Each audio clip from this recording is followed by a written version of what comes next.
Bienvenue une fois de plus sur cette plateforme. Comme je l'ai dit avant, c'est une plateforme où nous partageons tous ensemble des opportunités et nous allons discuter des technologies. Je viens cette fois-ci avec quelque chose de très intéressant pour tout le monde. Très intéressant pour tout le monde. Le contexte actuel rend les choses un peu difficiles en ce qui concerne l'emploi, les opportunités. À cause de la Covid, beaucoup ont perdu leur emploi, beaucoup ont vu le salaire réduit d'une façon ou d'une autre et les choses deviennent de plus en plus compliquées. Et je viens donc ici pour présenter des alternatives pour tout le monde, bien évidemment, pour tout le monde, à condition d'avoir un ensemble de prérequis. Je viens donc aujourd'hui parler de quelque chose que l'on appelle le freelance et qui est aussi souvent connu sur l'appellation travail à distance. Il y a plusieurs appellations. En quoi ça consiste? Je vous explique cela de façon à ce que ce soit vraiment compréhensible pour tout le monde. Je vais prendre le cas d'un informaticien. Et après, je vais prendre d'autres cas. Vous êtes informaticien, vous savez par exemple programmer dans un langage donné, mais le contexte dans votre environnement ne vous permet pas d'avoir peut-être un salaire ou alors de trouver un travail. Alors, le freelance consiste à faire quoi? Ça consiste déjà à fournir des services à des entreprises qui ne sont pas toujours dans votre région. C'est en général des services qu'il faut fournir en ligne. Et une fois que vous déportez donc en ligne et que vous allez vendre vos compétences pour réaliser des tâches bien évidemment dans votre domaine, cela s'appelle donc cette façon-là d'externaliser votre service à des entreprises qui sont situées quelque part de l'autre côté et que votre service est géré, tout est géré sur Internet. C'est ça qui est appelé freelance. Il faut bien comprendre ici le simple fait que vous restez de chez vous, vous travaillez pour une entreprise qui est située quelque part ailleurs.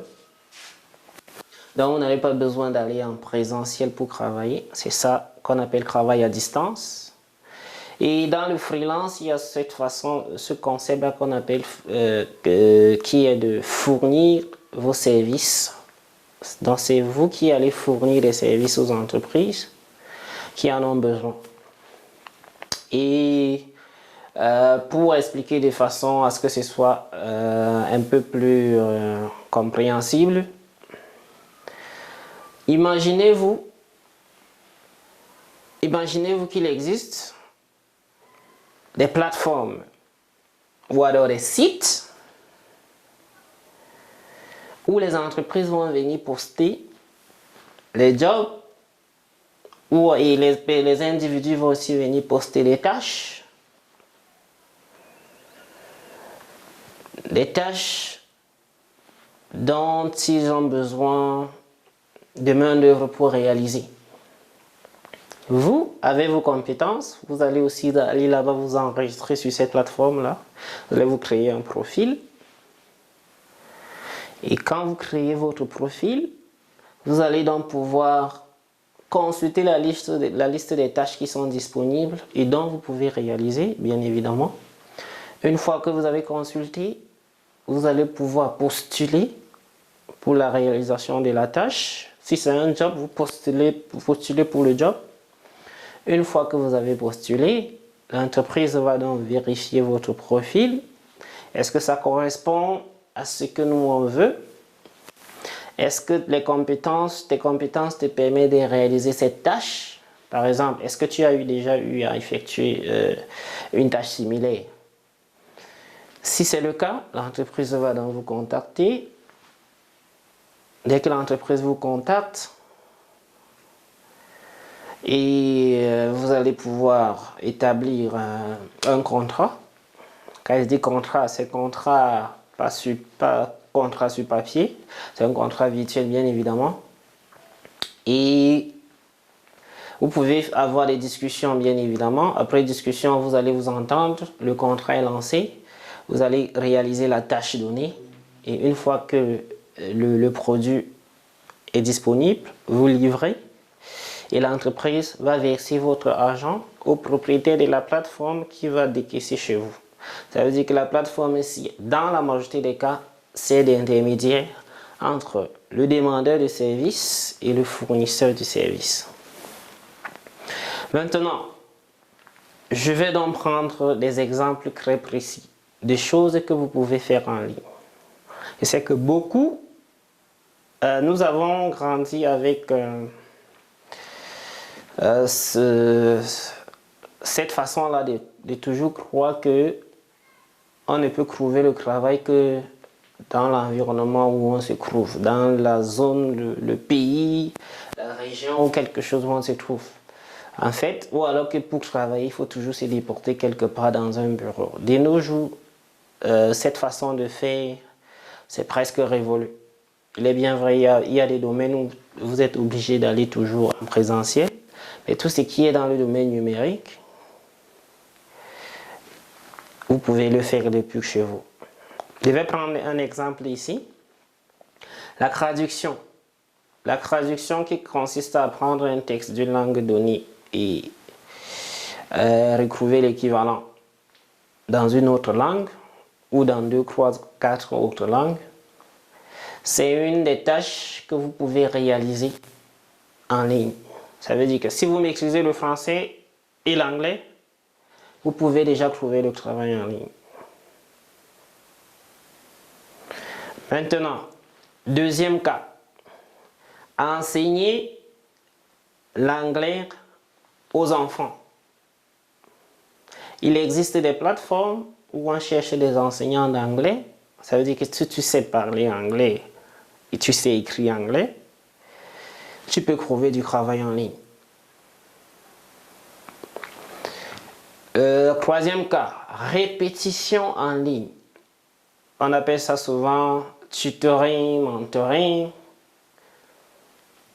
Si tu es calé dans un domaine, que ce soit des mathématiques telles que l'algèbre, calculus 1, calculus 2, si tu as des compétences dans ce domaine, tu peux aller en ligne et fournir des services. Il y en a qui veulent. Tu peux aider les élèves qui ont des problèmes en mathématiques, tu peux les aider si tu es mathématicien. Et tu gagnes ton pain. Il y a des plateformes pour cela.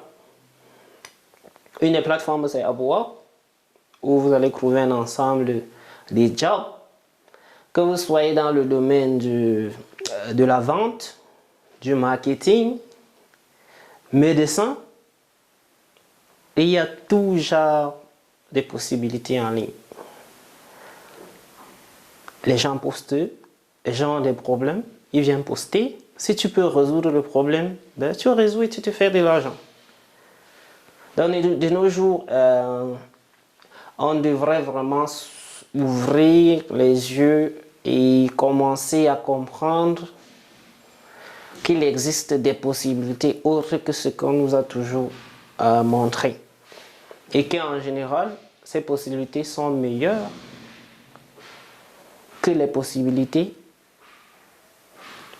qu'on nous a toujours montrées. Donc, j'ai parlé du cas de l'enseignement, j'ai parlé du cas de la traduction, il y a le cas de voice-over, il y a le cas de la transcription, il y a le cas de l'enseignement des langues, l'enseignement des matières ou des technologies, par exemple. Un des cas simples, c'est que vous pouvez trouver quelqu'un en ligne qui vous dit « Je veux apprendre comment utiliser PowerPoint ». Si vous maîtrisez PowerPoint, vous l'apprenez comment le faire. Peut-être vous faites une session, 2 sessions chaque jour. Et dès que ça résout son problème, vous êtes payé. Il existe vraiment des opportunités dans ce sens. Et j'aimerais donc que tous ceux qui actuellement ont des difficultés au niveau du salaire, qu'ils considèrent cette option, qu'ils vont explorer. Et s'il y a des questions, laissez dans les commentaires. Je vous rappelle que je fais du freelance depuis un peu plus de 4 ans déjà. Et je vous rappelle déjà que aujourd'hui, ça ne me passe pas à l'esprit de revenir et d'aller m'asseoir dans un bureau. Donc, je vous invite vraiment à aller explorer. Il y a des opportunités, bien sûr. Ça implique une grosse discipline parce que vous allez à l'international. Il y a des Chinois, des Indiens, des Américains, un peu de tout le monde. Vous allez à l'international. Ça nécessite vraiment d'avoir des compétences. Et une fois que vous avez les compétences, vous pouvez vraiment vous imposer. Vous pouvez vous imposer. Peu importe votre origine, vous pouvez vous imposer. Je vous invite donc à aller vraiment, si vous avez des questions, postez en commentaire. Et je pense que je vais faire une vidéo où je vais lister cette plateforme-là. Et vous pourrez par exemple aller visiter, créer votre profil. Et si vous avez des difficultés, n'hésitez pas à laisser des commentaires ou alors à me contacter par l'adresse, c'est support@kudiahub.com.